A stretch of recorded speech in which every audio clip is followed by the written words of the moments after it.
With all the hype going on right now with ChatGPT, I'm sure you've heard some of the crazy stories of what this platform can do. And in this video, I'm going to show you step by step how to go ahead and create your own ChatGPT account. Let's head over to my computer so that I can show you step by step how to get this done. Now, as you can see on my screen right here, I am on Google and I'm going to head to the ChatGPT website. So let's go ahead and open that.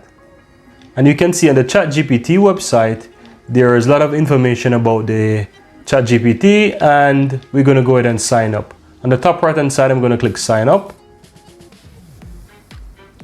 And I'm going to continue with my Gmail. Now you can make sure that your name is correct, and you can always change it if needed. And if you have organization, you can fill in that data as well. If not, you can leave it. Go ahead and fill in your date of birth, then click continue. Now, once you enter your phone number here, you will receive a 6-digit code after you hit send code. You enter that code and you will just continue the process and you will sign up into ChatGPT. And that's all there is to it.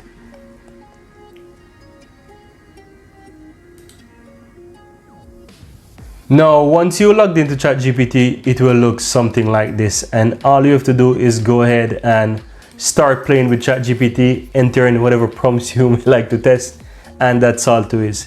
Now, ChatGPT also have like a bar here on the left hand side, so you can go ahead and click this button in the top left hand side and it will show your bars. Now, as you can see, I've been playing with ChatGPT for a while, so I have a lot of prompts there that I've tested and commands that I've used. And that's it, guys. If you found this tutorial useful, go ahead and give this video a thumbs up. And if you have not yet subscribed to the channel, go ahead and hit the subscribe button to see much more videos coming out every week like this one.